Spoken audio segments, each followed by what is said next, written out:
ሴት ልጅ ላይ የሴት ዛር መንፈስ ሲኖርባት የመጀመሪያው ትልቁ ችግሯ ከሴቶች ጋር እንድትጣላና እንዳትስማማ ያደርግና ከወንዶች ጋር እንድትቀራረብ ያደርጋታል። ልጆች በዚህ ልክ እንቅስቃሴ የሚያደርጉት ወደው አይደለም ይላሉ ዶክተሮቹም አንዳንድ ጥናት የሚያደርጉ ሰዎችም እና እናንተም ደግሞ ገጠመኝ ላይ ስትናገሩ ሲጻፉ ምናልባት እዚህ ጋር በኖርማል ኮሜንትም በዚህ በላይቭ ኮሜንትም ጻፉ። እኔ የ5 ዓመት ልጅ ሆኜ የ8 ዓመት ልጅ ሆኜ የ10 ዓመት ልጅ ሆኜ ነው የወሲብ ፍላጎትና ስሜት የነበረኝ ብሎ የሚሉ ሰዎች አልበዛሻ ላይ ሱሪያን ጉልቅ አድርጋ አሳየች። በመስኮት ነው ደንግጦ ሮጥ ይወጣል። ሄደ በቃ ጭራሽ ያኝ አልፈልግም፣ ስደውልም አያነሳም።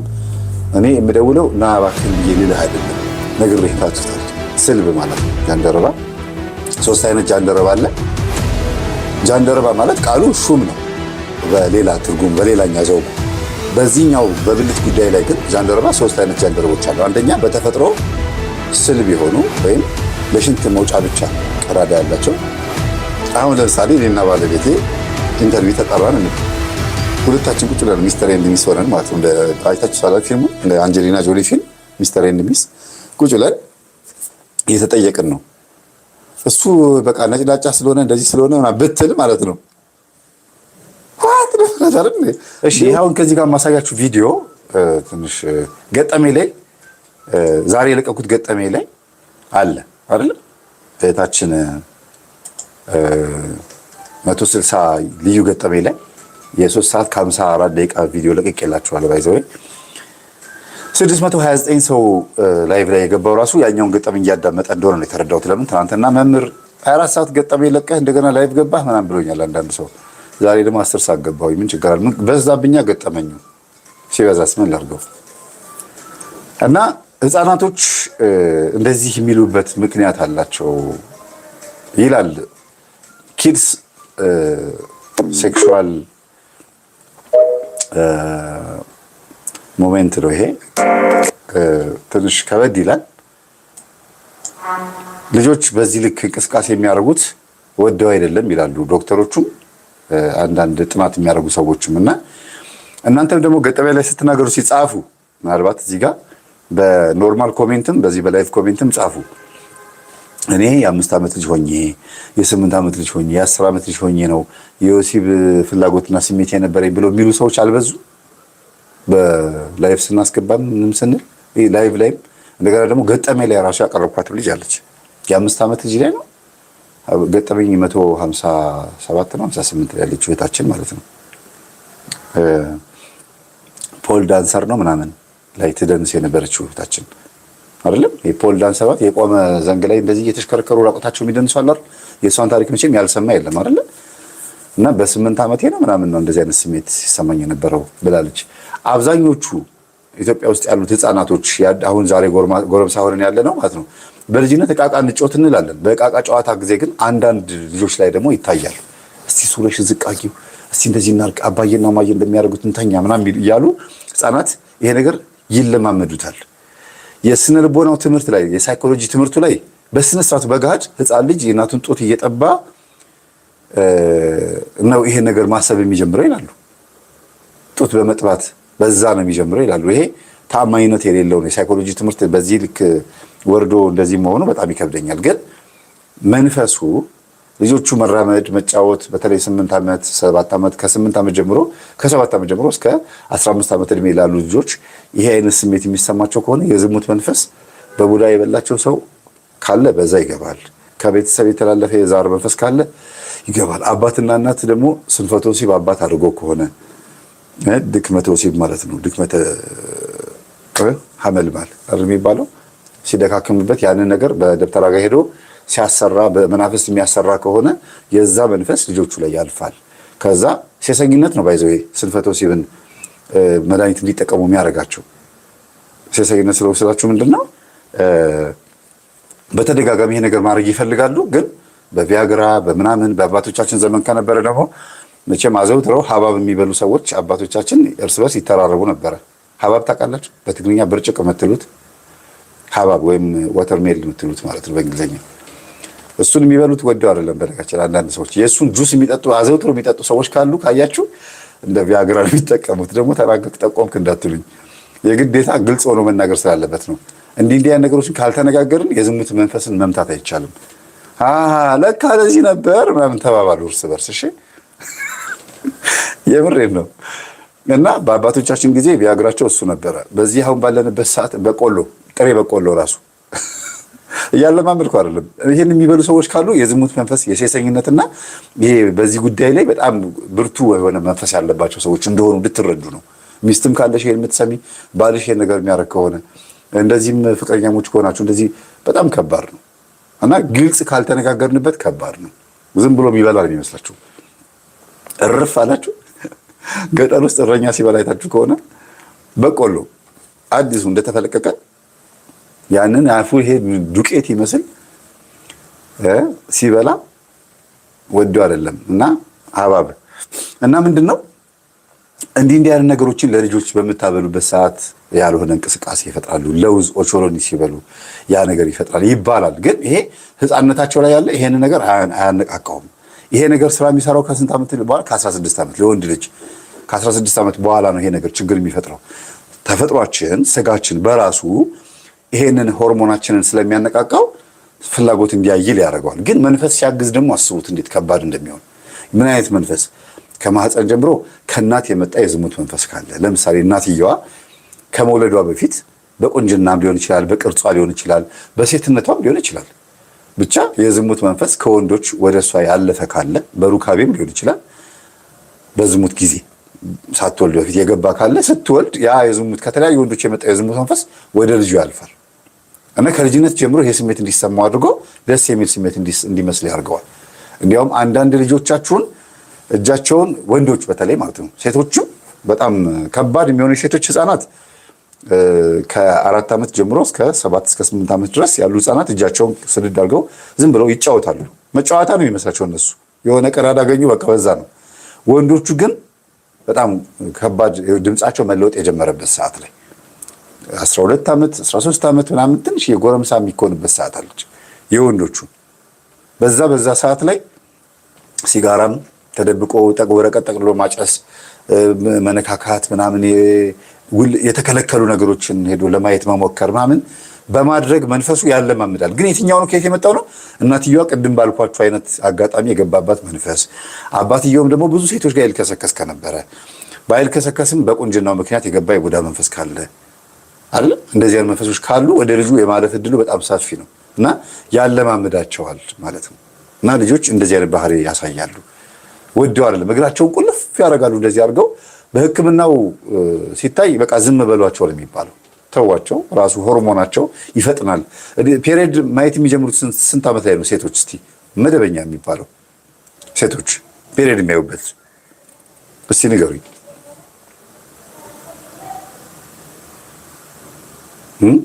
ቶሎ ጻፉ ቶሎ። 13 ዓመት አይደለ? በ8 ዓመታቸው ፔሪየድ የሚያዩ አሉ። በ8 ዓመታቸው ፔሪየድ ያያሉ አንዳንዶቹ። ይሄ ምንድነው? ፈጥኖ ይመጣል። በአመጋገብም በተፈጥሮም ከእናትም ይወረሳል። በሁኔታም በዝላይ በአንዳንድ ነገሮችም ይመጣል ይሄ ነገር። በተለይ የሚያቃጥል ነገር ሲበሉ ሚጥሚጣ፣ ቃሪያ፣ በርበሬ የሚበዛበት ዳጣ፣ ቆጭቆጫ ምናምን የሚባሉ እነዚህ ነገሮች አቃጣይ ነገሮች ሲበሉ ያለ እድሜያቸው ይመጣል የወር አበባ አይደለ? ይሄ በተፈጥሮ ነው። አጅሬው ደግሞ ያለ እድሜያቸው ደግሞ ያመጣል እንዲደነግጡ ማለት ነው። እንዴ በ6 ዓመቷ በ5 ዓመታቸው ፔሪየድ ማየት አይደለም የሚወልዱ ህፃናቶች አላጋጠማችሁም? ወለዱ ሲባል ዜና ላይ አልሰማችሁ? ስንት ነገር አለና ይሄ የምትመለከቱት ነገር ዝም ብሎ አይደለም። እስቲ ይዋቸው የሚያሳዩት ባህሪ። አሁን አንዳንዱ ምን ይላል? ፔሪየድ እንትን ዳይፐራቸው ውስጥ ሽንታቸው አቃጥሏቸው ያንን እያከኩ ነው ይላሉ። ኮሜንት ብዙ ነው የሚጻፈው፣ ግን ዶክተሮቹ ናቸው የሚያውቁት። ይሄን ዳይፐር ሳያደርጉ ህፃናት እንደዚህ ናቸው። ሽንታቸውን የማይሸኑ ልጆቹም እንደዚህ ናቸው። ካደጉ በኋላ ራሱ የሚያብራሩ በጣም ብዙ አሉ ካደጉ በኋላ። አሁን ይሄ ዶክተር ነው ያብራራ ነው። ሌላው እንትን አንዳንዴ እናት እኔ አንድ እናት ምን አለችኝ፣ እንደዚህ ያጋጥማታል ልጅ አለችኝና ጸበል አስጠምቂያት፣ ግን ሕክምና መውሰጃት አልኳት። ሕክምና ስትወስዳት እናትየዋ አባላዘር በሽታ አለባት። ተመልከቱ እንዴት እንደሚሆኑ ልጆቹ። ጨዋታ ነው የሚመስለው፣ ግን እግራቸውን እንዲቁልፍ አድርገው ነው የሚዝናኑት። እና ረጅም ሰዓት ተኝተው እንደዚህ የሚንደባለሉ ከሆነ ችግር አለ። በደንብ ማስጠመቅ አለባችሁ። እንደገና ደግሞ ቅዱስ ቁርባን እንዲቀበሉ ማድረግ አለባችሁ። ጸሎት እንዲጸልዩ ማድረግ አለባችሁ። ባህሪውን አያችሁ፣ ያውቁታል በደንብ ዶክተሮች ያውቁታል። እና ምን አልኳት? ሕክምና ሙሰጅ አልኳት። ከዛ ዶክተሩ ምን አላት?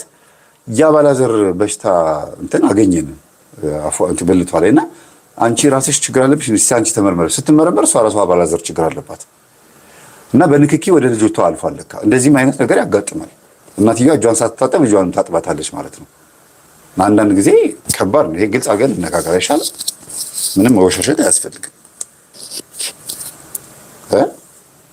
ግን ከልጅነት ጀምሮ የዝሙት መንፈስ ደግሞ ልጆች ላይ አርፎ ይሄን ነገር ስሜቱ እንዲያድርባቸው ያደርጋል። እና በመጣ ብለው ሁሉ የሚሉ ልጆች እንዳሉ ሰምቻለሁ።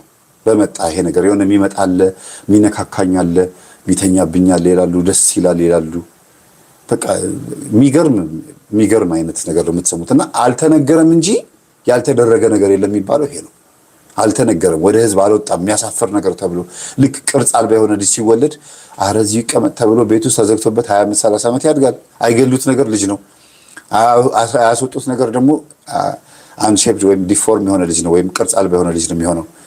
እንደገናም ደግሞ ሌሎችም ችግሮች አሉ። እኔ አንዷን በተደጋጋሚ አንቺ ይህን የመሰለ መልክ ይዘሽ ለምን ደግሞ አታገቢው? በጣም ወጣት ነሽ፣ እድሜ ስትነው ስላት ጊዜ አይ መምህርዬ የልጅ ፊት ስላለኝ ነው እንጂ እድሜ እኮ 38 ወደ 40 ነኝ አለችኝ። ለምን ደግሞ አታገቢው ስላት በቃ አንገቷን ትደፋለች። አይነ ጥለው ነው ጊዜ ትለኛለች። በቃ እና ትምህርቴን ታዳምጣለች፣ ትሰግዳለች። እና በኋላ በጆሮ የመጣ ፍናፍንት ነኝ አለችኝ። በጣም ያዘንኩ፣ ደነገጥኩኝ። በቃ በጣም የደነገጥኩት በሆነ ፍናፍንት ማለት የወንድ ብልት አለኝ ማለት ነው። መቼም አሳየኝ አይባልም አይቼው ባላውቅም ማለት ነው። እና ከነገረችኝ በቂ ያለ ተማሪ ናት። እና ወይኔ በዚህ ምክንያት አሁን እንዲህ ወንድ ልቅረብ። አንድ ጊዜ አስታውሳለሁ የ23 ዓመት የ24 ዓመት ልጅ ሆኛለች። ከዛ ነገርኩት፣ በጣም ፍቅር እንደያዘው ሳቅ ጊዜ ነገርኩትና ተው እኔ ጋር የማትወደው ነገር ነው ምንም ቢሆን ብሔርሽ ምንም ቢሆን ምናምን በቃ። ከዛ እየመጣ ሰርች እያደረገ እየመጣ ምናልባት ቡዳ ናቸው ተብሎ የሚታሰቡ ሰዎች ቤተሰብ ልጅ ይሁን ችግር የለውም ጸበል ትጠመቂያለሽ ይላታል። እና ልጁ ስላፈቀራት ብቻ ተከላከለ። መጨረሻ ላይ ሱሪያን ጉልቅ አድርጋ አሳየችው። በመስኮት ነው ደንግጦ ሮጥ የወጣው። ሄደ በቃ ጭራሽ ሊያየኝ አልፈለገም። ስደውልም አያነሳም። እኔ የምደውለው ና እባክህን ብዬ ልልህ አይደለም ነግሬህ ነበረ እና አይዞህ እንደዚህም አይነት ተፈጥሮ ያላቸው ሴቶች አሉና ገልጠ ሳታይ አታፍቅር ብዬ በቴሌግራም ላኩለት። አዳምጦታል፣ አልመለሰልኝም፣ ምንም አላለልኝም ብሎ ካደረገኝ አለች። እና አንዳንድ ጊዜ ከባድ ነው፣ ሰውን ዝም ብሎ መፈረጅ ከባድ ነው። ከልጅነት ጀምሮ ግን መንፈስ በብዙ አይነት ነገር ያሳድጋል። ይቺን ሴትዮ ለምንድን ያነሳሁት? መንፈስ በዚህኛው አይነት መንገድ ያሳድጋል። መንፈስ ሆኖ ደግሞ በውስጥ በኩል ደግሞ አስተሳሰብን በመቀየር ደግሞ ካደጉ በኋላ የሁሉም አንዲት ሴት የሁሉም እንድትሆን አድርጎ ያሳድጋል። የሁሉም እንድትሆን አርቲስት ስሟ ልጠቅስ ነበር፣ ወይኔ አመለጠኝ። እግዚአብሔርን ያተረፈኝ እገሌ የምትባል ብዙዎቻችሁ የምታውቋት በሞዴልነት የምትተዳደር በአርቲስትነትም በፊልም ስራ የምትተዳደር ሰው ናት። እና ፊልም ልትሰራ ብላ ማለት ፊልሞች መስራት ትፈልጋለች፣ ግን በቃ ያለኝ አማራጭ ይሄን ማድረግ ብቻ ነው ብላ ስክሪፕት ትጽፋለች፣ ለካማ ጎኗን ምናምን በቃ ትጽፋለች። እና መጨረሻ ላይ አንድ የፊልም ዳይሬክተር ነው፣ መቼም እነሱ አያርፉም፣ ከባድ ነው አይደል? ዳይሬክተር ፕሮዲውሰሮች ምናምን አንዳንዴ ከባድ ነው። እና ከኔ ጋር ካልተኛሽ አይሆንም ይላታል። ከኔ ጋር ካልተኛሽ አይሆንም፣ አትሰሪም፣ አክተር ሜን አክተር ምናምን አላረግሽም፣ ኮረስ ነው ማረግሽ፣ ወይም ደግሞ ጡዘት ማለት የዋናው አክተር አንቀሳቃሽ ካታሊስት ማለት ነው፣ አቀጣጣይ ማለት ነው፣ ነገረኛ ማለት ነው። እና እንደዛ ነው ማረግሽ ምናምን ነው ሲላት ጊዜ እኔ ዋና አክተር ሆኜ ነው መስራት እንፈልገው ስትለው ነው ከኔ ጋር መተኛት አለብሽ አላት። እንደዚህ ስትለው እና በጣም አዘነች። ያዘነችው በምንድን ነው? የሚፈልገው ነገር ማግኘት አይችልም። እሷ አከልክለው አይደለም፣ ቢሆን ደስ ይለኛል አለች። ግን አይሆንም ቢላ ሞከረች። መጨረሻ ላይ እስቲ ይሄን ስክሪፕት ደግሞ እሺ አንብበውና ከዛ ስክሪፕቱን ካነበብክ በኋላ የሚሰማህን ትነግረኛለህ ምናምን አለችው። እና ስክሪፕቱን እንስራው አለችው። እና ወደደው። በጣም አሪፍ ነው ምናምን፣ በጣም ቆንጆ ነው እንስራው ምናምን አላት። ከዛ እሺ አለ። ተዋናይ መደብ ሲባል ዋናዋን አክተር ሆኜ መስራት እፈልጋለሁ አለችው። ስለዚህ ስክሪፕቱን ያመጣሽው ዋና ሆነሽ በዛኛው በኩል ፕሮዲውሰሩ ሌላ ስለሆነ እዚህ ጋር ግን አንቺ ፕሮዲውስ ማድረግ አለብሽ አላት። እኔ ገንዘብ የለኝም ተዋናይ መሆን የፈለኩት እኮ ገንዘብ ስለሌለኝ ነው፣ መስራት ነው ፈላጎት ያለችው። ከዛ ስክሪፕቱን ወደደው። ስክሪፕቱ ምንድነው እንዳልኳችሁ ፍናፍንት ነው። ፍናፍንት ማለት ሴት ሆና የወንድ ብልት ያላት እና የራሷን ታሪክ የጻፈችው። ከዛ ቢላት እኔ ፕሮዲውስ አደርግሻለሁ አብረን እንተኛ አላት። ከዛ ፕሮዲውስ አደርገኛል። እሺ በቃ ችግር የለውም ቃል እገባልሃለሁ እንፈራረም አለች። ተፈራረሙ። ይቅርታ ግን እኔም በዚህ እየቀለድኩ አይደለም ያለሁት። ተፈራረሙ። ፊልሙ ተሰራ፣ ተቀረጸ፣ ኤዲት እየተደረገ ያለ ምንም ማድረግ አይችልም እና በቃ ለምን እንደ አሁን አይደለም ፊልሙ ኤዲት ይደረግ ይለቀናል ይኸው እና ችግር የለውም እኔ ቃል እገባልሃለሁ ብላ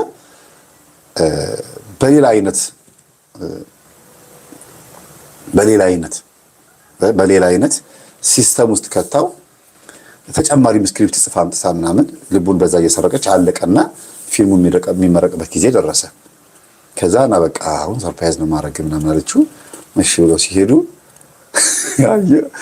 የራሷን ታሪክ የጻፈችው ያለ እየጮኸ እንደዚህ ብሎ በቁምጣ ነው የወጣው አሉ ከሆቴሉ እየጮኸ የራሷን ታሪክ የጻፈችው ወይኔ ተበላው ብሬ ወይኔ ተበላው ወይኔ እያለ ወጣ። አስተናጋጆቹ ሁሉ እየሳቁበት ከዛ እንደዚህ አልብሰውት ብዙ ነጮች እዛ ነበር ሆቴሉ ላይ ሰብስበን አስገባ ነው አሉ ወደ ኪችን። ከዛ ልብሱን አምጡለት ተባለ። ልብሱን ለበሰ። ምንድነው ሲባል ጊዜ ሁለት ነው ያላት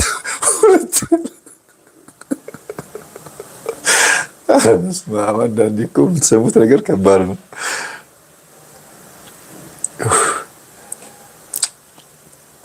ዛሬ የሚያበሳጭ ነገር ብሰማም ጠዋት አሁን ግን ትንሽ ፈገግ ብያለሁ። ምንድነው ሁለት ነው ያላት እያልኩ እኮ ነው ሁለት ያላት። ከዛ ይስቃሉ። እሷ ከዛ ቀድሞ ስለነገራቸው ስትመጣ እንዲህ እሷ ተረጋጋ እኔ እኮ ነግሬ ነበር ትላለች። እሱን ለማረጋጋት እነሱ ደግሞ እንዲህ እያሉ ሁለት ነው እያሉ ሌላ ያሉ ከዞር ስታያቸው የሚያዩት ሌላ ነገር ነው። እናንተ ምንድን ነው የምታዩት አለቻቸው። አንቺ ሁለት ነው ያላት እያለ እኮ ነው እናቅሻለን። አሪፍ ስራ ነው የምትሰሪው ፊልም ላይ ግን ሁለት ነው ያላት እያለ እኮ ነው። ኧረ በስመ አብ። እኔ ግን ይሄን ነገር እንዴት አድርጌ እንዳስታወስኩት አላውቅም። ዛሬ እያንዳንዱ ቪዲዮ ብዙ ነገር እያስታወሰኝ ነው።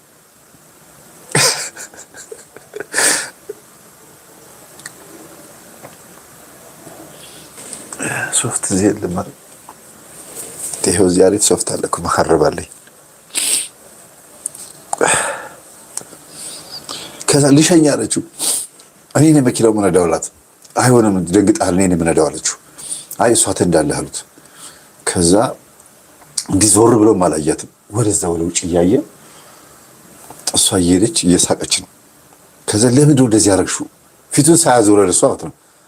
እኔ ይኸውልህ ነግሬህ ነበር እኮ ብሰጥህ ደስ ይለኝ ነበረ ግን አይሆንም እያልኩ ነው አለችው። እና ዛሬ የትምህርታችን ተከታታይ ናት። ባይዘው እቺ ልጅ ምንም አደረጋችን። በኦፕራሲዮን ልታስወግድ ሞከረች ግን ብዙ ትጎጃለሽ አሏት። በቃ ባል የለ ምን የለ ዝም ብላ ነው ያው እድሜ ይገፋል ይሄዳል። እናንተ ለምን አታገባም ገሊት ለምን አንደናም ይባላል። ብዙ ግን ያው ብዙ ነገር አለ እና ይሄንን የጨመርኩት ምንድነው ምን ትላለች ስትነግረኝ እሷ አሁን ይሄን ደግሞ ያመጣበት ምክንያት እንጋጭ ኮሽ ይሄን ያመጣበት ምክንያት ምንድነው? እዚህ ጋር አንድ ወንበር ተደግፎ እንትን የሚል ልጅ አለ። ወንበር ይሄኛው ልጅ ማለት ነው።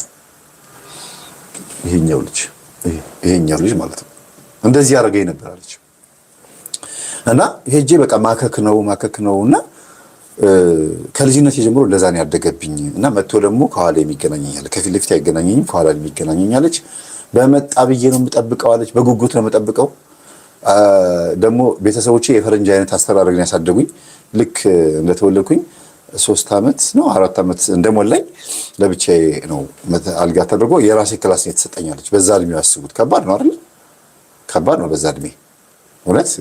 ኢትዮጵያ ውስጥ እንደዚህ አልተለመደም እንዴ። በእምነትም ኤልዱም ዘቢብም እንደተወለዱ እኛ ጋር ነው ያደጉት እኛ አልጋ ላይ። እና ነጮች ምንድነው የሚያደርጉት? ያው ጨዋታውን ስለሚፈልጉት እነሱ ልጆቻቸውን እንትን ይሉና ያስቀምጡና እነሱ እንደፈለጉ ነው የሚሆኑት። እና እንዲደፍር ነው ይላሉ። ደፋር እንዲሆን እንዲለምድ ብቻውን የፈሪነትን ስሜት ለማስወገድ ነው የሚሉት። እና ግን ብቻዋን ነው እንደዚህ ያለችውና እያደገባት ስትመጣ ከዛ በቃ በኋላዋ ተገልብጣ ሁሉ ትጠብቀው ጀመረ መጥቶ እንዲገናኛት ምናምን። እና ይሄን ነገር ትምህርትን ከማዳመጤ በፊት 2 ዓመት ያክል ያው ይገባቸዋል ምን እንደነበረች አይደል? ወንድ ካልተገናኛት የሚገናኛት ማን ነው ማለት ነው? መንፈስ ደግሞ ማለ ያድሮ ነው ሰው ላይ ያድሮ እንዴት ብሎ ይገባቸው ሲጻፉት እኔ ባፌ መናገር ከበደኝ። ይቀፋል አይደል? ይከብዳል። እና እንደዚህ ሆኜ ነው ያለው 2 ዓመት እንደዛ ሆንኩኝ አለች። ከዛ ከሱ ወጥቼ ነው ወደ ፊልም ስራ የመጣሁት አስጠላኝ አለች። እና እንዲህም አይነት በጣም ከባድ ነገሮች አሉ ቤተሰቦች እባካችሁን። እና እንደው መጸለይ ሙሉ ጤነኛ በመሆናችሁ ጸልዩ። እንደው ራሱን ሴት ሆነሽ የሴት ካለሽ ወንድ ከሆነ የወንድ ካለ እግዚአብሔር ንጹህ አድርገህ እጹብና ድንቅ አድርገህ ፈጥረኸኛልና አመሰግንሃለሁ ያለው ንጉሥ ዳዊት ከወዱ አይደለም ግሩምና ድንቅ አድርገህ ፈጥረኸኛልና አመሰግንሃለሁ በቃ አመሰግንሃለሁ አውና እንትን አታማሩ። እግር የለኝም ማነው ጫማ የለኝም አትበል እግር የሌለው አለና አልጋዬ አያምርም አትበል እንቅልፍ የሌለው አለና የሚባል ነገር አለ አይደለ? እና ዝም ብሎ ባለን ነገር ብናመሰግን ጥሩ ነው። ስንት አይነት እናንተ በውጭ ሆነን እንትን ጀጅ እናደርጋለን። ይሄ ለመጠቆም ለመፍረድ እንሞክራለን። ግን ብዙ እኔ የካውንስሊንግ የምክር አገልግሎት በመጀመሪያ ማለት ነው እግዚአብሔርን እንዴት አድርጌ እንዳመሰግንኩት በሁለት ነገር በእውነት አንደኛ ህዝብ እየረዳው እያገዝኩኝ ያለሁት፣ ሁለተኛ ግን ከህዝብ እየተማርኩኝ ያለሁት ከምእመን አባቶች ካህናት ያልሰሙት ጉድ የለም፣ የማያውቁት ጉድ የለም። ሲያጠምቁ ሲያማክሩ ኃጢአት ሲያናዝዙ በቃ በምንም አይነት መንገድ እውነት በጣም እኔ እንኳን በማማከር ስንት ነገር ሰማሁ። ገልጠሽ አሳይኝም የሚባል ነገር አይደለም እንጂ ከባድ ብዙ ነገር ከወንዶች ደረጃ እንኳን ራሱ ከወንዶች ደረጃ እኔ ማለት በታሪክ የምንሰማው ጃንደረባ ታውቃላችሁ? እዚህ ጻፉት። ጃንደረባ ምን ማለት ነው? ወይ የወንድ ጃንደረባ ታሪኩን እያለቀሰ ነው ስቅ ብሎ እያለቀሰ ነው የነገረኝ። አንዳንድ ትልልቅ ቦታ ላይ የምታውቋቸው አርቲስቶች ምናምን ዶክተሮች ምናምን እንዲህ አይነት አላቸው ሳያገቡ ዝም ብለው የሚኖሩ አሉ። ሳያገቡ እናንተ ቆራጣ ይባሉ ጽፋችሁታል። ስልብ ማለት ነው ጃንደረባ። 3 አይነት ጃንደረባ አለ። ጃንደረባ ማለት ቃሉ ሹም ነው በሌላ ትርጉም በሌላኛ ዘውጉ። በዚህኛው በብልት ጉዳይ ላይ ግን ጃንደረባ 3 አይነት ጃንደረቦች አሉ። አንደኛ በተፈጥሮ ስልብ የሆኑ ወይም ለሽንት መውጫ ብቻ ቀዳዳ ያላቸው ጀግና ማለት ነው። ምንድነው ምን አንዳንድ ጊዜ በስም ይደግፉ የሚባል ተረት አለ። መልክ ከሌላ ስትወለድ ልጅቷ ቆንጂት ብሎ ስም ያወጡላታል። እና ጀግና ማለት ነው ስትሉኝ ትግር ተዛሪ እና አንደኛ በተፈጥሮ ስልብ የሆነ ሰው አለ። በተፈጥሮ በቃ ዝም ብላ እንደ ባቄላ የምታክል ማለት ነው። ባቄላ ለምታክለው ሽንት ለማስወጣት ብቻ ማለት ነው። ሁለተኛ ደግሞ ሰዎች የሰለቧቸው አሉ። ሰዎች ሲሰልቧቸው ምንድነው ለተንኮል፣ ለክፋት፣ ለጀግንነት አንዳንዶቹ አንዳንድ ሀገራት ኢትዮጵያ ውስጥ ራሱ የሆነ ሀገር ላይ ስሙ መጥቀስ አልፈልግም ከፈለጋችሁ ጥቀሱት። የወንድ ብልት ቆርጦ አምጥቶ እዚህ ደረቱ ላይ ወይም ግንባሩ ላይ ብቻ የሆነ ቦታ ላይ አንጠልጥሎ ወደ ከመጣ ጀግና ይባላል። ከዛ አንበሳ ገሎ ከመጣ ነብር ገሎ ከመጣ ደግሞ የጀግና ይባላል። ሹመት ይሰጣልና ሴት ቆንጆ ሴት ይሾምለታልና ማን ነው ይታጭለታል። እና በዚህ ምክንያት ጸጉረ ልውጥ አገራቸው ላይ ከገባ ያው ይሰልቡታል። ጃንደረባ ይባላል። ይሄ ሁለተኛ። ሶስተኛው ደግሞ ጃንደረባ ራሱን በራሱ የሰለበ ሰው የቆረጠ ሰው ማለት ነው። ራሱን በራሱ በቃ እኔ ለክርስቶስ ባሪያ መሆን እፈልጋለሁ፣ እኔ ሃይማኖተኛ መሆን እፈልጋለሁ፣ ይሄ መከረኛ ይሄ ኃጢአተኛ እሱ ነው መከራዬን የሚያበላኝ፣ አይኔ ባየ ቁጥር እሱ ብድግ እያለ እንዳንቴና ምናምን ብሎ ሲቸገር ይቆርጠዋል ማለት ነው። እና በዚህ ደረጃ እንኳን በተፈጥሮ ስልብ የሆኑ ሰዎች እኔ ጋር መጥተው ካውንስል ሲያደርጉ ማለት ነው ምን ብዬ ልምከራቸው? መምህር እኔ አሁን አሸብቻለሁ አርጅቻለሁ አሉ። እድሜ ግን አይደለም እንደ ስንት ዓመት ይመስልሃል ይላሉ። አንድ 55 60 አላቸዋለሁ። ኖ ብስጭት፣ ንዴት፣ ሽበታ ያደርጋል የሚባለው በእኔ ላይ ነው እውነቱ የሚገልጸው ይላል ነው። ታሪኩን ሲነግረኝ ግን ያሳዝናል። ሴቶች አፍቅረውት ደብዳቤ ሲሉ ደግሞ ካልጠፋ ነገር እግዚአብሔር እዚህ ጋር ባዶ አድርጎኝ ከላይ ደግሞ መልኬን አሳምረዋል እና እግዚአብሔርን እስከ መውቀስ ደርሷል። ለምን መልኬን እንደዚህ አድርጎ ለምን ነው ስልብ ያደረገኝ ሊጠይቀኝ ነው የመጣው። አንድም ትምህርቴን ያዳምጣል፣ በአንድ በኩል ደግሞ ለምንድን ነው ወይ መልኬን እንዲያስቀይም አድርጎ ከሁለቱም ነሳኝ ብዬ ወይ አልመነኮስኩኝ ግራን ይገባኝ አለ። አይታችኋል። አንዳንድ ነጮች ኤሮቲክ የሚባሉ ፊልሞችን ቪዲዮችን ማመን ልቅ ቪዲዮችን ይለቃሉ። በጣም ልቅ የሆነ የወሲብ ቪዲዮችን ከነዛ ውስጥ እንደዚህ አይነት ባህሪ ያላቸው የሰልም የሚባሉ ወንዶች የነጮችን ማለት ነው በቃ ለሞራላቸው እየተባለ 3 ሴት 4 ሴት አቅፎ ምናምን ፊልም ያሰሯቸዋል፣ ይጫወታሉ። ምን ያሉ ስሜት እኮ አላቸው። ግን ምን ያርጉት? የለማ አንገት ተቆርጦ ስለ ፀጉር አበጣጠር እንደመጨነቅ ማለት ነው። እና በተፈጥሯቸው ግን ስልብ የሆኑ ሰዎች እግዚአብሔር ነው ወይ ይሄንን ነገር ያሳጣቸው የሚለውን ነገር ነው ያመጣሁት። እና ልጁንም የነገርኩት ይሄን ነው። እግዚአብሔር አንተን እንዲህ አድርጎ ከፈጠረህ መንኩስለትና ፍቅር ማለት ነው። መንኩስና ጸጋዬ ነው ወይ ብለህ ጠይቀውና መንኩስለት አልኩት። ቤተሰብ ዛር መንፈስ ከሆነ ደግሞ በአዳም ልኮ ደግሞ ቤተሰቦችህን ደግሞ እንዲህ ታረጉ ነበር ወይ ብለህ ጠይቅ ብዬው አስረድቼው ስለ ዛር መንፈስ 2 የቤት ስራ ሰጥቼው ጥፍት አለብኝና ለ1 ዓመት ያክል የሆነ ጊዜ ላይ እንኳን አደረሰ ብሎ የዓመት በዓል ጊዜ ደወለልኝ። እንዴት አደረክ ስለው ጊዜ እሷም እንደዛ ሆነች እኔም እንደዛ ቁጭ ብያለሁ አለኝ። ማለት መሳቁ መተረቡ ነው በሱ ቤት። ኧረ አያስቅም ይሄ ነገር። ተመርጠህም ሊሆን ይችላል። እግዚአብሔር ለራሱ ዓላማ መርጦህ ሊሆን ይችላል። መጽሐፍ ቅዱስ ስታነብ ይገባሃል። ስትሳል ቶሎ ስለት ይደርሳል። ለሰዎች ስትመክር ይሳካልሃል ማምስለው ጊዜ አዎ አለኝ። አንተ እኮ እግዚአብሔር ነህ እኮ አልኩት። መካን የሆኑ ሴቶች መካን የሆኑ ወንዶችም ብዙ ጊዜ የሆነ ጸጋ አላቸው። ጸጋ ካላቸው በተለይ መንፈሳዊ ጸጋ ካላቸው እግዚአብሔር ለዛ ነገር ሊመረጣቸው ማለት ነው። እና በተፈጥሮ በጣም ብዙ አይነት ባህሪ ያላቸው ሰዎች አሉ። መንፈስም ጥግ የሚያስይዛቸው እግዚአብሔርም ደግሞ ጥግ የሚያስይዛቸው ሰዎች ደግሞ አሉ። ግን ማመዛዘን ደግሞ የኛ ስራ ነው። እና ብዙ ነገር አለ። ዛሬ በዚህ ይብቃል። እሺ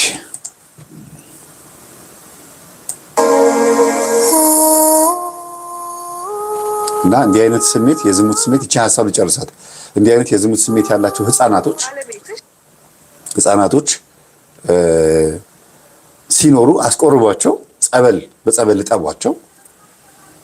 ከኔ ወደ ልጄ ሄድክ የዛር መንፈስ እንዲያውም ዋናው ይሄ ነው። ሳልናገር ዘጋው ነበር።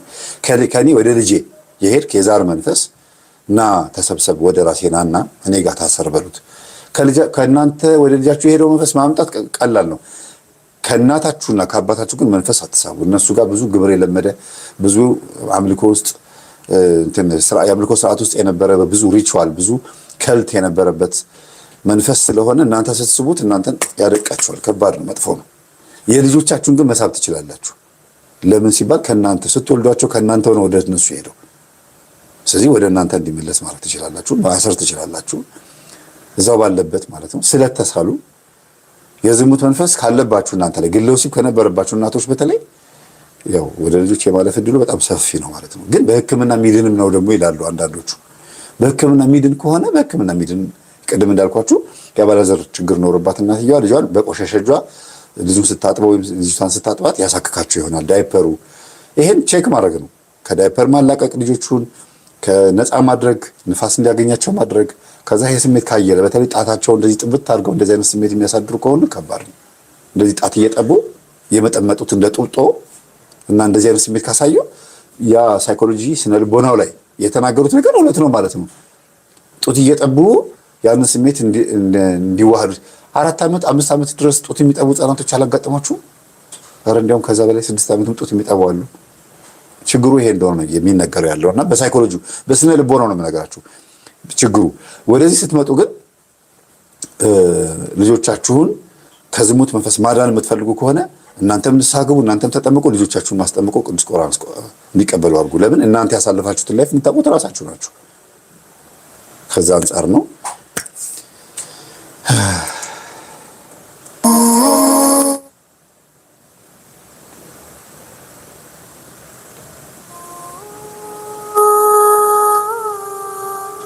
ቤትሽ የማይወደው የሰው ባህሪ ባለቤትሽ የማይወድ ስለዚህ እሱ ራሱ በቃ የሆነ ነጭናጫ ነገር ስለሆነ በሰው ስለሚደስ ለምን እንደዛ አይ የሆነ በቃ የሚያስደስት ነገር ከረፍት ይነጫነጫል። ምን አመል አለበት?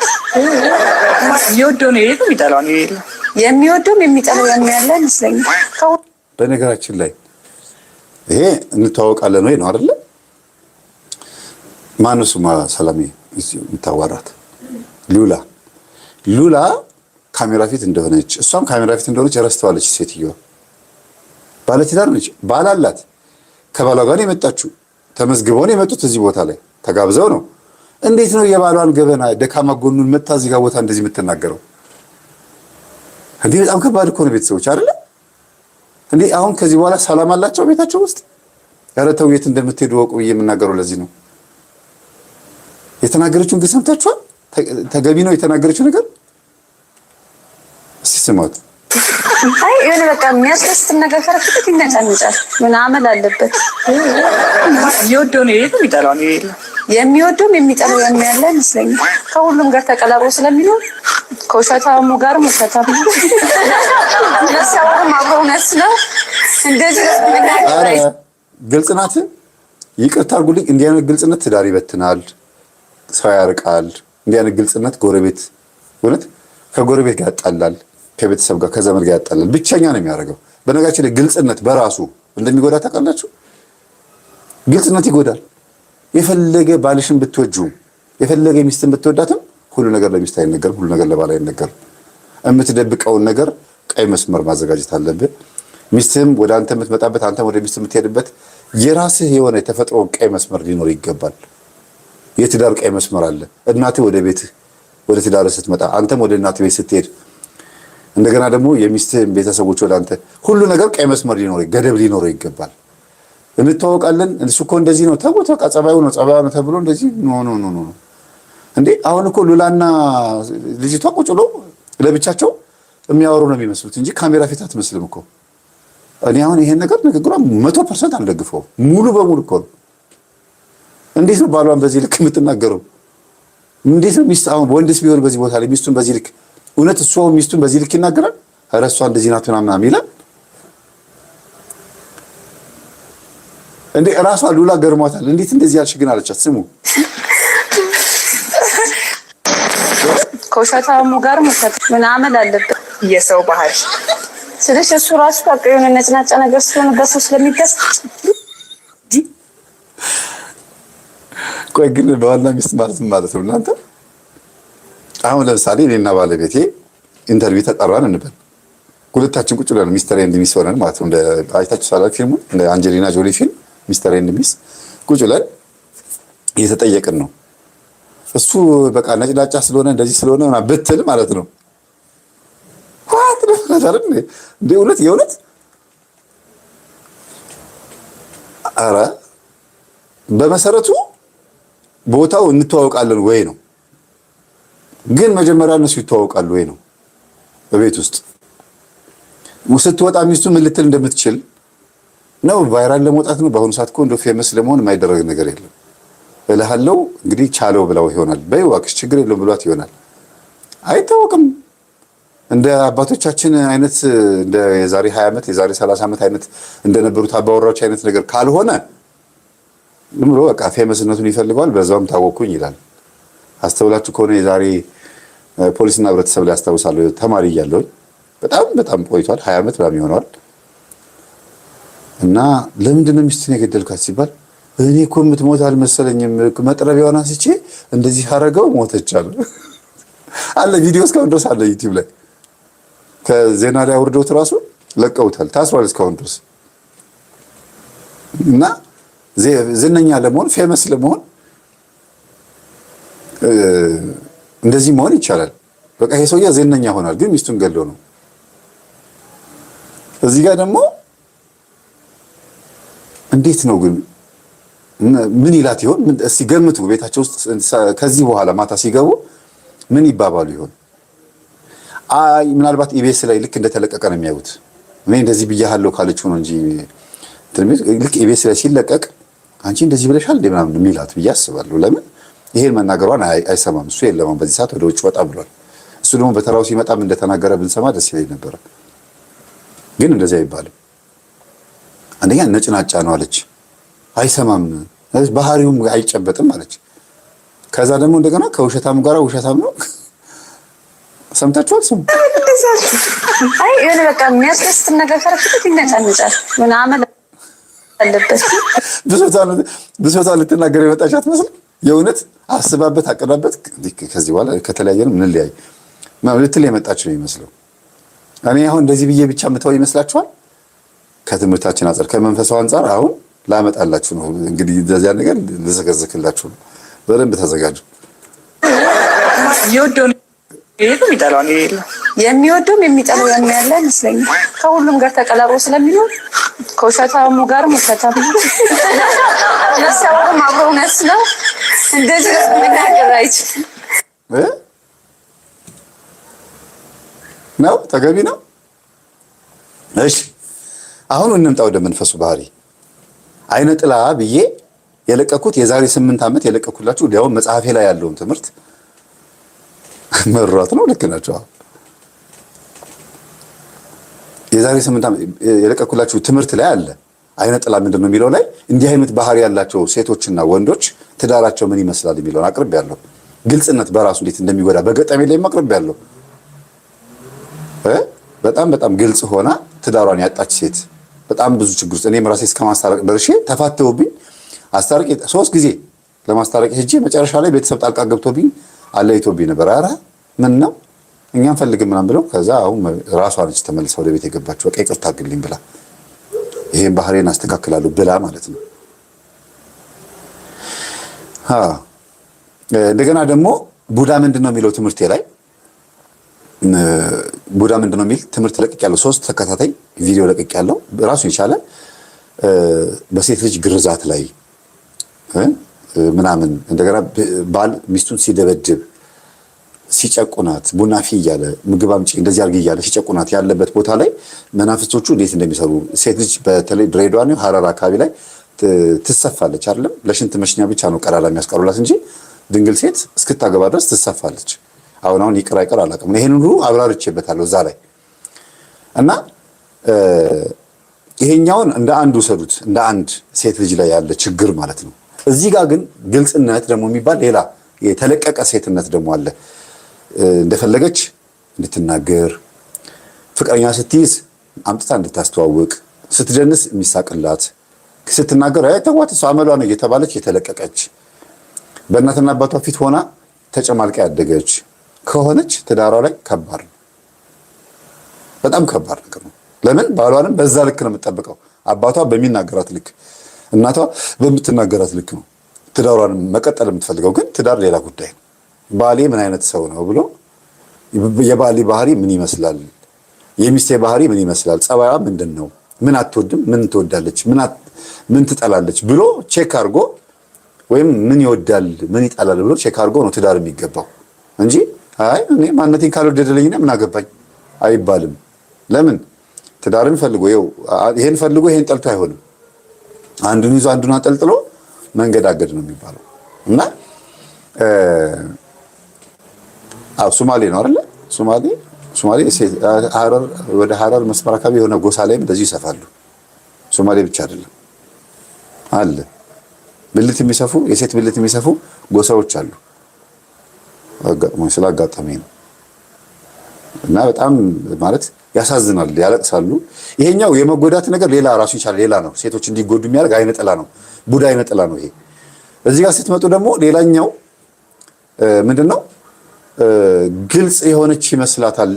ባሏን በጓደኞቹ ፊት ማሸማቀቅ፣ ባሏን ማማት፣ ከዛ እንዳማችሁ ሲደርስበት እና ታዲያ ምን ይደረግ አልጋዋል አይደለ እና የተደበቀ ታሪክ ነው ምናምን ትላለች። ምንድነው የሚባለው? ካፈርኩ አይመልሰኝ ነገር ግትሬ መሆን። እንደዚህ አይነት ባህሪዎች አሉ። አሁን አስቡት፣ ገበናዬ ነው ማን ነው አካሌ ነው ብላ የምትለውን ልጅም ካላት የልጆቿ አባት የሆነውን ባሏን እዚህ ቦታ ላይ መታ እንደዚህ ስትናገር ጎረቤቶች፣ ዘመድ አዝማዶች፣ ጓደኞቹ ምን እንደሚሉት አስቡ። እና ገደብ አለ። እንዲያውም አንዳንዶቹ ተዘጋጅተው ሲመጡ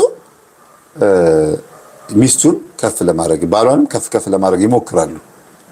አንዳንዶች የሌለ ጥሩ ነገር ለምን ባሏ በጥሩ ነገር እንዲታይላት ወይም ሚስቱ በጥሩ ነገር እንድትታይለት ስለሚፈልጉ ብቻ ማለት ነው። እንኳን እንደዚህ ሊያደርጉ ቀርቶ ማለት ነውና ግልጽ መሆን ለህሊና ንጹህ ሊመስል ይችላል። በቃ ንጹህ ህሊና ስላለኝ እኔ መደበቅ አልችልም ሊያስብል ይችላል። ግን አለማግባት ይሻላል። ግልጽ የሆነ ሰው ብቻውን መቀመጥ ያለበት መኖር ያለበት። በጣም ግልጽነት ሲበዛ መጥፎ ነው። ግልጽነትን አንዳንድ ጊዜ ልጓም ያስፈልገዋል። ሄድሮ ጓደኛዬን እኮ አግኝቸው የሚስቱን ባህሪ የማያውቅ የባሏን ባህሪ የማታውቅ ሴት ስለቀደመ ፍቅረኛዋና ስለቀደመ ሚስቱ ወይም ስለቀደመ ፍቅረኛው ሚስቱ ፊት ማውራት የለበትም። በተለይ ቅናት ችግር ካለባት የቅናት ችግር ካለበት ይሄን ነገር አንስቶ በፍጹም የቅናት ችግር ያለበት ሰው ፊት ይሄን ነገር ማንሳት ተገቢም አይደለም። ማሸሽ ነው፣ እንዲያውም ማራቅ፣ ኢንፎርሜሽኑን መደበቅ ነው የሚሻለው። እናንተ ንጹህ ልትሆኑ ትችላላችሁ። አንቺ በተለይ ለምሳሌ ሴቷ ይደወልሽ ይችላል ስልክሽ ላይ ግን ምንም መረጃ እንዳይገኝ። ለምን? ስለ ባልሽ ስትይ ብቻ ሳይሆን ስለ ልጆችሽ አባትም ስትይ ነው። እንደገና ደግሞ ስለ ትዳርሽም ስትይ ነው። ከሰማ ምን ሊፈጠር እንደሚችል ካወቅሽ ሰላምሽን መጠበቅ። ቅናተኛም ይሁን ቁጡም ይሁን ምንም ይሁን እዚህ ጋር መምጣት የሌለበት ነገር መምጣት የለበትም። በቃ ለእናትም ጭምር አለመናገር፣ ለአባትም ጭምር አለመናገር፣ ለወንድምም ለእህትም ጭምር አለመናገር። መናገር የሌለባችሁ ነገር መገደብ ያስፈልጋል ማለት ነው።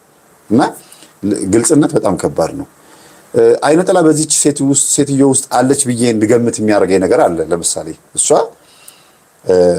ቆንጆ ናት፣ ታምራለች፣ ጥሩ አቋም አላት ብዬ አስባለሁ። ረጅም ናት ብዬ አስባለሁ። ሱሪያም የተተለተለ ነው። ፋሽን ተከታይ ናት። ያማራትን ነው የምታደርገው፣ ደስ ያላትን ነው የምታደርገው።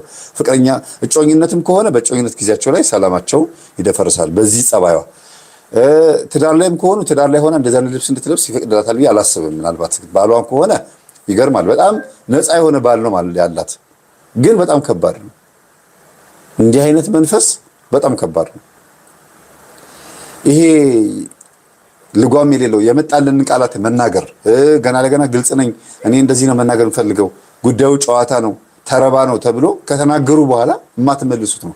የአፍ ወለምታ ያው አፍ ሲያመልጥ ራስ ሲመለጥ አይታወቅም የሚባለው እዚህ ነው። የአፍ ወለምታ በቅቤ አይታሽም። ሚዲያ ላይ የወጣ ነገር አትመልሱትም። የአፍ ወለምታ በቅቤ አይታሽም። ታውቃላችሁ አይደል? ያው እዚህ እኛ እየተጫወትንበት እየተነጋገርንበት እያወራንበት ያለንበት ጉዳይ ሌላ ታሪክ ይመዛል ራሱ። እና እርግጠኛ ነኝ በዚህ ጸባይዋ በዚህ ባህሪዋ የሆነ እክል ይገጥማታል፣ የሆነ እንከን ይገጥማታል። ምንም ነገር ባይገጥማትም እንኳን በዚህ ግልጽነቷ ውስጥ ሊያጠቃ የሚፈልግ መንፈስ ነው ይሄን ነገር እንድትናገር የሚያደርጋት። ይሞክራል ማለት ነው ሊያፋታ፣ ትዳሩ እንዲበተን እየሞከረ ነው ማለት ነው። አይ አልተሳካልኝም፣ ባልየው ጅል ነው ማለት ነው።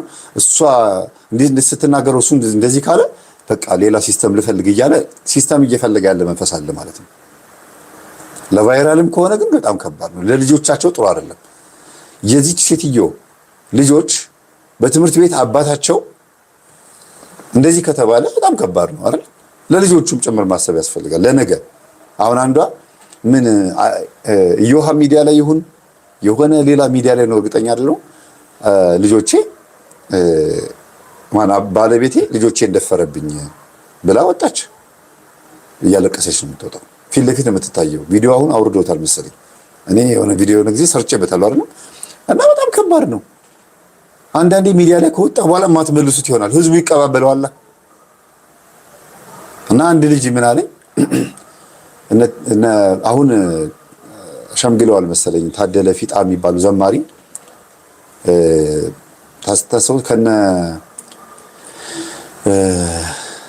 ኪነ ጥበብ ከሚባሉት አባታችን ዘማሪ አባት ጋር ማዕረጋቸውን ስላላውኩት ይቅርታ፣ ከነሱ ጋር በእድሜም ባች የሆኑ ናቸውና ታደለ ፊጣ የሚባል ዘማሪ ብትገቡ በፊት የዛሬ 20 ዓመትና 30 ዓመት በኦርጋን ነበር የተዘመረው። ኦርቶዶክስ ዝማሬ ነው፣ ኦርጋን ኪቦርድ ማለት ነው። ኪነ ጥበብን ዘምሯል በኦርጋን ተዋህዶ የሚለው መዝሙር ማለት ነው። ተዋህዶማ የይልማ ነው፣ የዘማሪ ይልማ ኃይሉ በኦርጋን የዘመረው ተዋህዶ የሚለውን። ኪነ ጥበብ ደግሞ ኑ እንቅረብ የሚለውን ኑ እንቅረብ መጠራት ሳይመጣ በኦርጋን የተዘመረው። ታደለ ፊጣ ግን ሙሉ መዝሙሩ 10 መዝሙሩ በኦርጋን ነው። በኋላ ታድሶ ነው ምናምን ሰንበት ቤትን ለበበከል ነው ይሄ ነገር የተደረገው ምናምን ተብሎ ብዙ ችግር ተፈጠረ። ከዛ መዝሙሩ እንዳይዘመር ግን የሚገርማችሁ በየቤተ ክርስቲያኑ አውደ ምሕረት ላይ ማታ ማታ ሰርክ ጉባኤ መምህራን ሰባኪያን እስኪመጡ በጸሎት እስኪከፈት ምናምን መዝሙሩ የሚከፈተው በማይክሮፎን የነዚህ ሰዎች መዝሙር ነበር። ሊያው በኦርጋን የተዘመረው መዝሙር የቤተ ክርስቲያን ወንበር ደርዳሪዎች፣ ማይክሮፎን ከፋቾች፣ መድረክ መሪዎች ይሄን መዝሙር ነበር የሚከፍቱት እስከ ቅርብ ጊዜ ድረስ አስታውሳለሁ። እና ምን ለማለት ነው ያመጣሁት መሰላችሁ? ይሄንን አንድ ልጅ መጥቶ እንደዚህ ስትል ሰማሁ አለኝ። አዎ አልኩት። እኛ አሁን ዘመቻ ጀምረናል አለኝ። የምን ዘመቻ? በኦርጋን እየተዘመሩ ያሉትን መዝሙሮች ከየሚዲያው ለማውረድ ዩቲዩበሮች ጋር እየደወልን ቴክስት እየተጻጻፍን መዝሙሩን ለማጥፋት ኦርቶዶክስ እንደ አይነት መዝሙር እንደሌላት ምናምን አለ። እንዴ አንዴ ሚዲያ ላይ የወጣን ነገርማ መመለስ አትችሉም። እሺ እኔ ምን ላግዝ አልኩት። አንተም ስለዚህ ነገር ስታወራ ስለሰማሁ ይሄን ቪዲዮ ልታነሳልኝ ፈልጌ ነው ማለት አልኩት። አይ እንደዚህ በቃ ይሄንን ታሪካችን ማጥፋት አለብን፣ በኦርጋን እንደዚህ ከተባለ ሰው እየባሰበት ነው የሚመጣው ምናምን አለኝ። ዘመቻ ነው ስለው ዘመቻ ነው፣ እንደዚህ እየተደረገ ነው፣ እንደዚህ እየተደረገ ስለሆነ እኛ ይሄን ማጥፋት አለብን አለኝ። አንዴ ሚዲያ ላይ የወጣ ነገር የእውነት ነው የምልህ ሁሉም ካጠፋን ያጠፋልሃል አልኩት። ግን አንዴ የወጣ ነገር አትመልሰውም አልኩት። የሚገርማችሁ ዋናዎቹ ዘማሪያን ሰባኪያን የሚባሉት አላጠፋም አሉት። አንዴ ሚዲያ ላይ የወጣ ነገር አትመልሱትም። ዝናብ እየዘነበ ነው በታህሳስ ወር ከባድ ነው። ምን የሚሉት ዝናብ ነው ይሰማችኋል?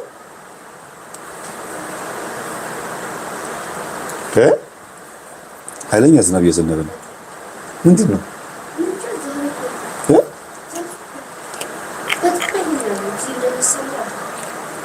ወደ ገጠሩ ክልል እርሻ የሚያበላሽ ነው ይባላል አይደለም? በዚህ ሰዓት የሚዘንብ ዝናብ እህል ጤፍ ያበላሻል ይመስለኛል፣ ባላቅም እህል ጤፍ ያበላሻል። በጣም ከባድ ነው። ዱባይ ውስጥ አርቲፊሻል ዝናብ ዘንቦ መንግስት ይቅርታ ጠይቋል አሉ። ይቅርታ አርቲፊሻል ዝናብ በማዝነባችን አሉ። ደግሞ እኛ ጋርም ይሆን እንደ ምናልባት አይታወቅም እኮ ለእኔ ብለህ ስማ የሚባል ነገር አለ። መቼም ለእኛ የዘነበው ለሌላውም ይተርፋል። የመንግስት ምርሻ ይቃጠላል፣ የመንግስት ምርሻ ይሆናልና እግዚአብሔር ከዚህ ነገር ያድነን። ለማንኛውም እህታችን የተናገረችው ነገር ትክክል አይደለም።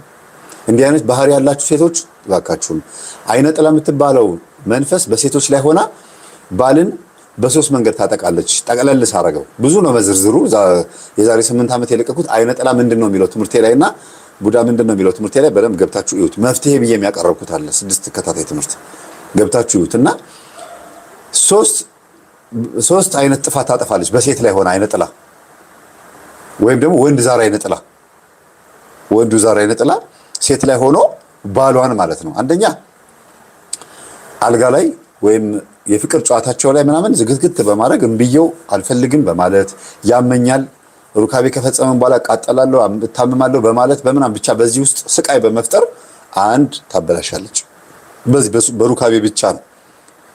ሁለተኛ ደግሞ ጸባይ፣ ባህሪ ድብልቅልቅ በማድረግ ነጭናጫ፣ ቁጡ በማድረግ ፔሪድ ሰዓት ሲመጣ ነው የሚነጫነጩት ይባላል። ይሁን ሲባል ፔሪዱ ካለፈም በኋላ ባህሪው ይቀጥላል እና ይሄንን ባህሪ በማደበላለቅ ዝብርቅርቅ በማድረግ ማይጨበጥ ውሃ የነካው ሳሙና ታውቃላችሁ? በዚህ ስትሉ በዚህ ሙልጭ የሚል ከዛ ሲወድቅ አፈር ላይ አፈር ይቅማል። ውሃ የነካው ሳሙና ስትይዙት እንደ ሙልጭ ይላል። ከዛ ሲያመልጣችሁ ተመረጭ ሲወድቅ ያገኘውን ቆሻሻ ሰብስቦ ያጣብቃል ማለት ነውና እንደዚህ ነው ባህሪያቸው። እንደዚህ እንዲሆን ያደርጋል። ሴቶች ላይ ነው እንግዲህ እና የሆነ ከስራ ሲመጣ ጥሩ ፊት እንዳያይ ሚስቱ ላይ ቀና መልስ እንዳትመልስ ለሁሉም ንግግሮቹ ሬት የሚል ንግግር እንድትመልስ በማድረግ ባህሪዋን ይገለባብጠዋል። ገባችኋል? ሌላው በልጆች ላይ ምግብ ላይ ምናምን ባልየው የሚፈልገው ኒድድ የሆነ ነገር ላይ ቤት ውስጥ ብቻ ዘመዶች ላይ ዘመድ ላይ ቤተሰቦቹ ላይ የባሏ ቤተሰብ ላይ እንደዚህ ነገር ላይ የሆነ ደስ የማይል ነገር ይፈጠራል። ገንዘብ አባካኝ ዘመዶች ጋር ከባሏ ቤተሰቦች ጋር እንዳትግባባ በማድረግ ባህሪ በመንሳት ጸባይ በማበላሸት እንዲህ ነገሮች በማድረግና ሌላው ሶስተኛው ደግሞ ገንዘብ ላይ ባሏ እንዳይደሰት በትዳሩ ደስተኛ እንዳይሆን ገንዘብ ላይ አዋካኝ እንድትሆን ብኩን እንድትሆን በማድረግ የሚያመጣውን ገንዘብ በጉልበቱ መቀለድ ማለት ነው። በባሏ ጉልበት መቀለድ። እሷም ሰርታ የምትመጣ ከሆነ ገንዘቧ በማይረባ ነገር እንዲወጣ፣ ለምሳሌ ልጆች ይታመማሉ፣ አላስፈላጊ ወጪ ይወጣል፣ እቃ ይሰበራል፣ አመፀኛ ልጅ ይኖርና ቴሌቪዥኑ ይሰበራል፣ ሶፋ ይበላሻል፣ የሆነ ነገር ይበላሻል። ብቻ ቶሎ ቶሎ ገንዘብ የምታወጡበት ነገር አይጠፋም። በዚህ የተነሳ ምን ይሆናል ማለት ነው? ልጆች ማነው ገንዘብ እየባከነ በዚህ በሶስቱ ነገር ጀነራሊ ነው። ታዲያ ጠቅላላ ሳደርገው ሚስት ባሏን ወይም ትዳሯን ትጎዳለች ማለት ነው። ወንድ አይነ ጥላ ካለባት ወንድ አይነ ጥላ ካለ ነው። ከዛ ሴት ዛር አይነ ጥላ ካለባት ደግሞ ለምሳሌ ሴት ላይ ሴት ዛር አይነ ጥላ ካለ በጣም ከባድ ነው። በነገራችን ላይ ይከፋል፣ ከዚህኛው ይከፋል። እዚህ ጋር ትዳር ላይ ብቻ ነው የሚጎዳት። ሴት ዛር አይነ ጥላ ደግሞ ሲኖርባት ሴት ልጅ ላይ ሚስት ስትሆን፣ እህት ስትሆን፣ እናት ስትሆን ይለያያል፣ ባህሪው ይለያያል። ግን በአጠቃላይ ጀነራሊ በሁሉም ያለው ነገር ጠቀስ ጠቀስ እያልኩ ልለፈው። ሴት ልጅ ላይ የሴት ዛር መንፈስ ሲኖርባት የመጀመሪያው ትልቁ ችግሯ ከሴቶች ጋር እንድትጣላና እንዳትስማማ ያደርግና ከወንዶች ጋር እንድትቀራረብ ያደርጋታል። የመጀመሪያው ሴት ዛር አይነ ጥላ ሲኖር ማለት ነው። እና ሴቶች እርስ በርስ ይጋጫሉ፣ ይጣላሉ። እንዲያውም ከወንዶች ይልቅ ሴቶች ናቸው የማይስማሙት። እንግዲህ ከጊዜ በኋላ አንዳንድ ነገሮችን አፕዴት እያደረኩኝ የማውቃቸው ነገሮች አሉ። በጣም የሚገርሙኝ የማገኛቸው ነገሮች አሉና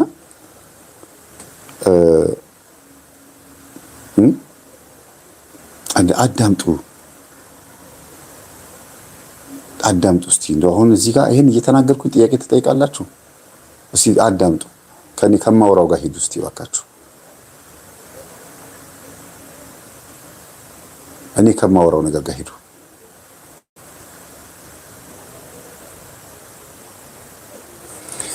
የምናገረው ነገር ማትሰሙ ከሆነ ሌላ ሰው የምትጽፉትን ነገር እያየ ትኩረት ትስባላችሁ። ሌላ ነገር የራሳችሁን ማርኬት ነው እንትን ውስጥ ነው የምትገቡት። በጣም ደስ የማይል ነገር ውስጥ ነው የምትገቡትና አዳምጡ። ወደዚህ ትኩረታችሁ ወደ እኔ ይሁን። ሌሎች ነገር የምትጽፉት ነገር አቁሙ ለጊዜው እባካችሁ፣ ይጠቅማችኋል። በተለይ ሴቶች እዚህ ውስጥ አሁን 800 ሰው አለ፣ 200 ወንድ ቢሆን ነው። አብዛኛው ሴቶች ናቸው። ስለዚህ የሚጠቅማችሁ ነገር ነው። ነገ ትዳር፣ ላይፍ፣ ህይወት፣ ልጅ፣ እናትነት ምናምን ስላለ ዛሬ ላይ የምትሰሙት ነገር ነው። ደግሞ ገጠመኙ አንድ ጊዜ ካለፈ የላይቭ ፕሮግራም ይሄ ነገር ካለፈ በቃ ነገ አታዳምጡትም። ዛሬ ካለፈ በቃ የተበለሻሸ ነው የሚሆነው ማለት ነው።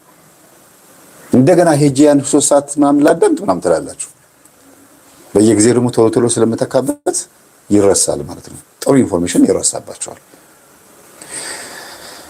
እና ሴቶች እርስ በርስ እንዳይስማሙ፣ እንዲጣሉ፣ እንዲጋጩ የማድረግ ነገር አለ። ከዛ ወደ ወንድ እንድታደል ያደርጋታል። ወደ ወንድ ከቤ መሆን፣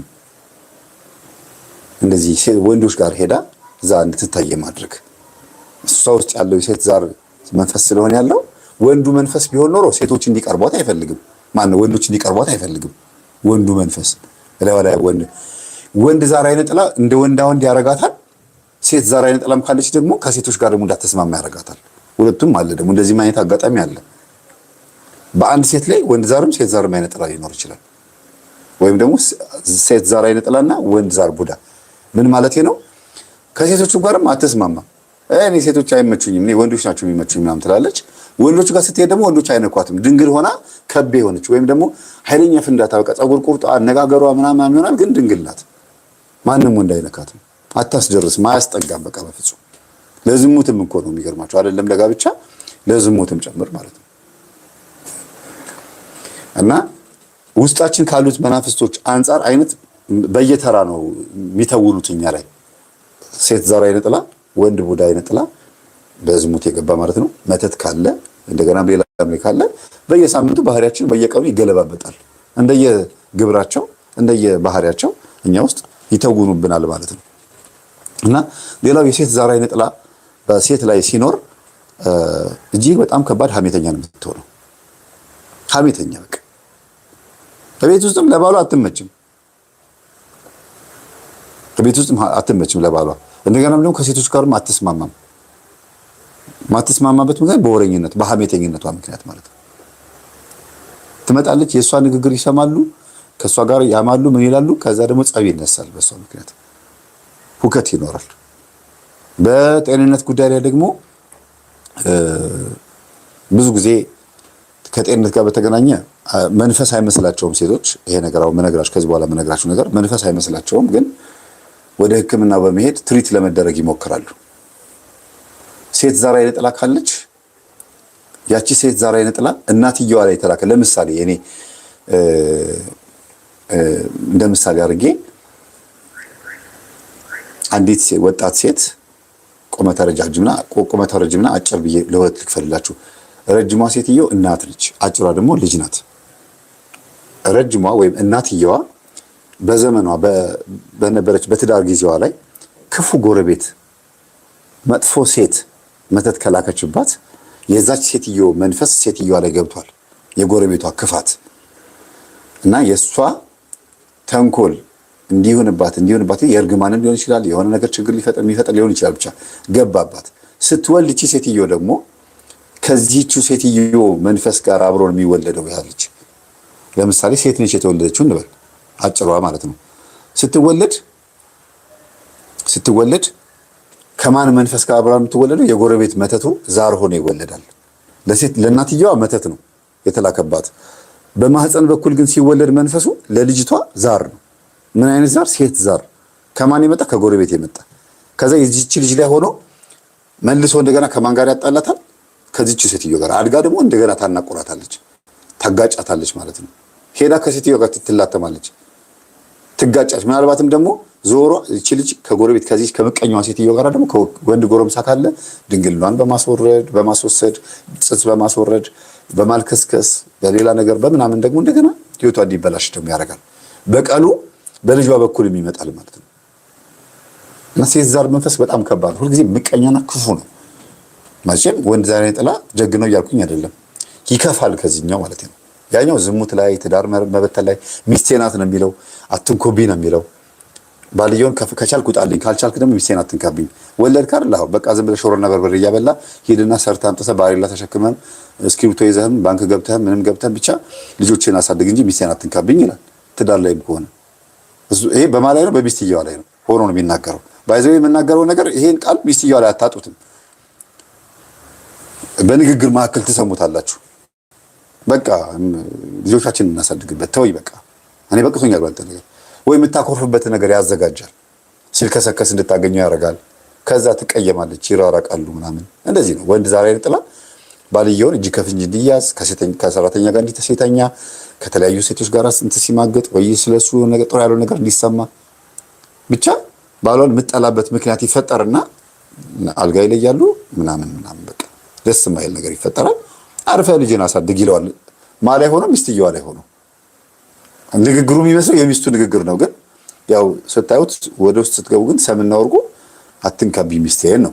የሴት ዛር አይነ ጥላ ከሆነ ግን ከባድ ነው።